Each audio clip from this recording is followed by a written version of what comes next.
Okay, guys, so welcome back to another segment of Into the Infinityverse. Now, for those who are of the uninitiated, Into the Infinityverse is basically the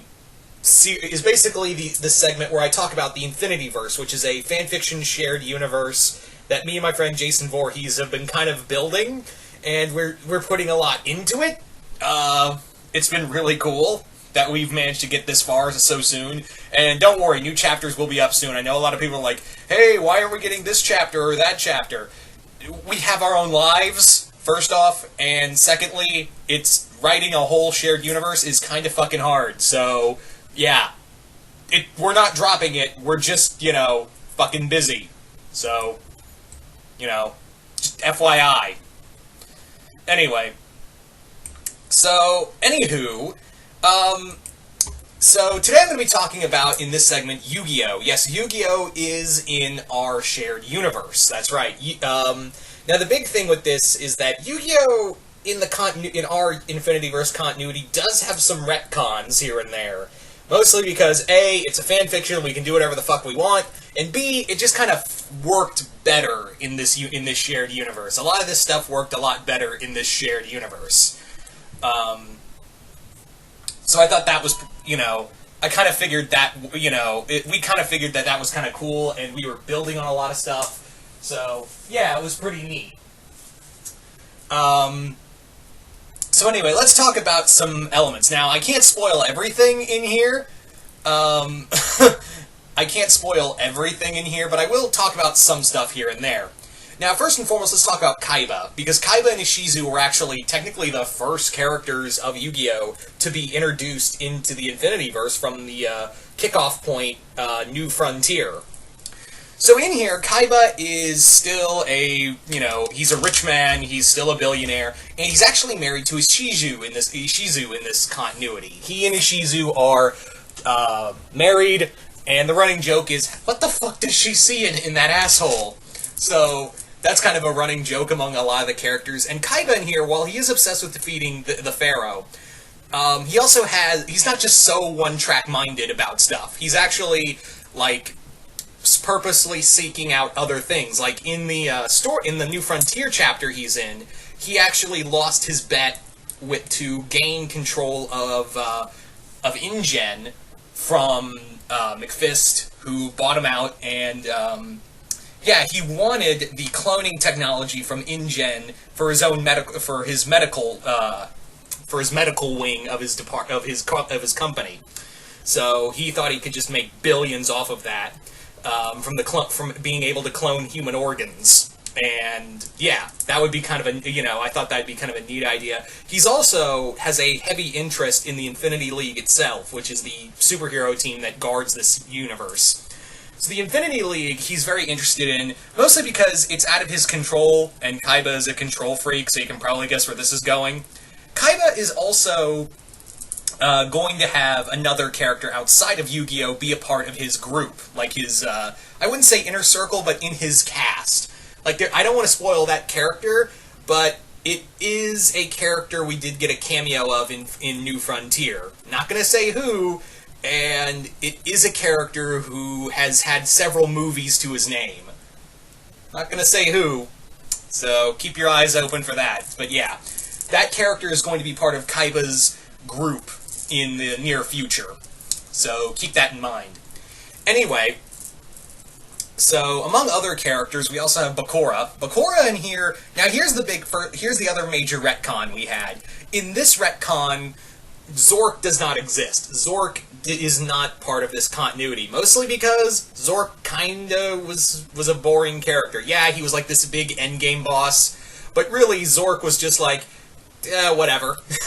In here, Bakura is still serving a master. He is still serving he is going to be the servant of a different master who has a bit more personality to that character.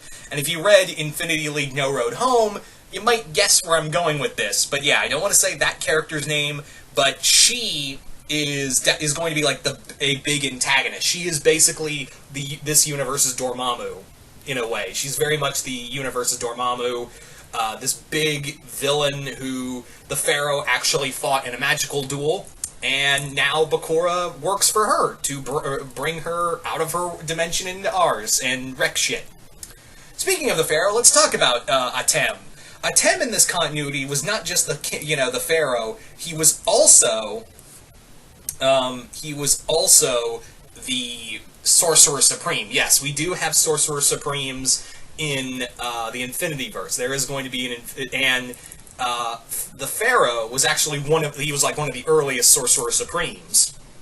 In fact, he was the first Sorcerer Supreme, and he defeated the evil that I was talking about, sealed it away, and now the torch has been passed throughout history from like the Sorceress of Greece Thrace to Merlin, and there's going to be another Yu-Gi-Oh character who is going to become the next Sorcerer Supreme.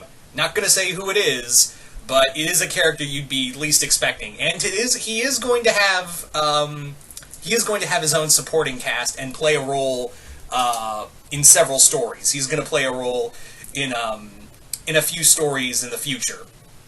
So be prepared for that. Anyway, now the other thing with this is that, and this is something we haven't really Jason and I have really talked about yet. This is something, we haven't really discussed, is that, Yugi's here, but everyone else, we're kind of debating on, because we do have Domino City, and it was recently featured in the Dark Phoenix story, and, it recently almost fell under attack by Hedorah, until the Sailor Scouts managed to defeat it and push Hedorah back. But in here, we're kind of we haven't really debated on, should we use the American names, like Joey or Jonichi, or should we use the Japanese names, like Anzu and Jonichi, and use the Japanese names? Because, Domino City is in Japan. We did put Domino City in Japan like it should be. So that's the big, that's actually something we kind of need to discuss. Like, we were bringing in Kaiba and Yugi and, Bakura and a few other characters here and there, because we were like, well, they kind of, the nationalities speak for themselves, so it's kind of easier to put them in there. But we were kind of at the same time, we had this moment to pause and hey, we need to sit down and be like, hey, and maybe we did discuss this, and maybe my dumbass just forgot about it, but I was like, hey, are we going to use the Japanese names for the other characters, or are we going to go with the American names? Just, I don't know. My dumbass didn't think to ask that, or maybe I did and I just forgot. So also, you're probably wondering about Duel Monsters themselves. Well, the card game is still active, and we do bring up events from the throughout the show.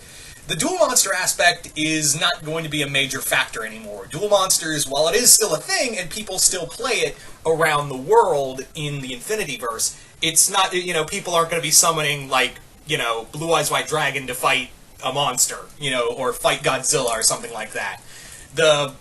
In fact, I've kind of had it that, the age of dueling is kind of become archaic. It's, the power of just using the Shadow games for just dueling is no longer, useful. So now, using that power and drawing from the Shadow Realm and drawing from, Mystic power is going to be used as a physical force, rather than channeling it into a children's card game. So, the card game is still, Duel Monsters is still played throughout the world, but it's no longer hey, the stakes have been raised, and a children's card game is the only way to save the world. It's no longer like that. So the Millennium Items also have another purpose. I forgot to bring this up. The Millennium Items now are used to keep this evil back. The evil that Bakura now serves, and keep her in her dimension. They're now used as keys to seal him away, because in this continuity, when Atem defeated this evil, he was mortally wounded, but he managed to use the Millennium Items as, the 7 gates to hold, and when they were brought together and put, against the seal she was put in, that's going to allow that evil to come out and wreck shit again. So the Millennium Items are now, now have another purpose. Much like how, Bakura wanted to get them all together so he could freeze Zork, so it's kind of the same thing. So anyway, there you go, guys. You guys tell us in the comments below. Tell me in the comments below. What do you guys think of this new rendition of Yu-Gi-Oh in the Infinityverse? Are you guys excited for it? Are you guys not? What do you got? Also, yes, there are going to be other Yu-Gi-Oh characters in here. We're just kind of wondering where to place them. It's still a fledgling, fanfiction universe. Give us some credit. But anyway. So yeah, just click the link below if you want to check out New Frontier, which is the starting point for all this. And hope you all enjoyed this, and I will see you guys later.